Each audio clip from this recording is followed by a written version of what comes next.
Grabe po. Grabe ang dulot ng malakas na pag-ulan na to. Lagpas bewang na baha ang sumalubong sa mga taga-barangay Siksikan sa Puerto Princesa City, Palawan kahapon. Gumamit ng lubid ng mga rescuer para mailikas ang mga residente. Ay, yung mga hayop pa doon, oh. Rumaragasa rin ang baha sa Barangay San Manuel kung saan tumulong na sa pag-rescue ang mga sundalo. Sa Barangay San Jose, bitbit ng mga residente ang mga isinalbang gamit. Ang ilang bahagi ng Palawan, abot dibdib ang baha. Sa bayan ng Nara, inano ng baha at nahulog sa kanal ang sasakyang ito. Nalunod sa baha ang ilang mga alagang hayop sa bayan ng Aborlan.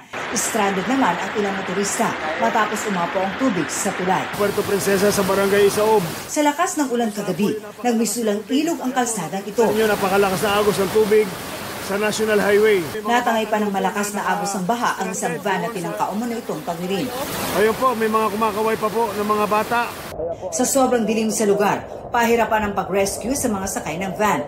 Kabilang sa mga nasagip ang isang bata. Ayan po yung baby, dala-dala rin ibang rescuers. Ayon sa Palawan PDRRMO, 12 ang sakay ng van. 7 ang nasagip habang 3 ang nasawi at 2 ang patuloy na pinaghahanap.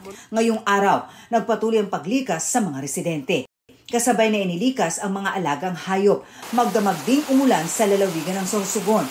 Kaya umapaw ang spillway sa Barangay Tarumatas sa bayan ng Bulan na pansamantalang hindi madadaanan ng mga sasakyan. Sa lakas ng agos ng tubig, nasira ang dulo ng footbridge na ito.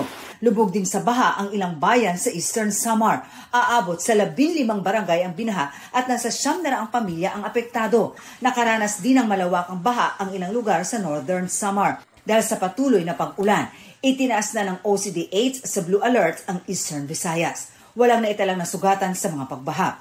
Din namin, lagi po naming sinasabi tuwing may mga ganito po tayong mga na-experience na weather systems na kung maaari po ay makinig po tayo sa mga paalala ng mga local authorities po natin, lalo na po kung kailangan natin na mag-preemptive evacuation.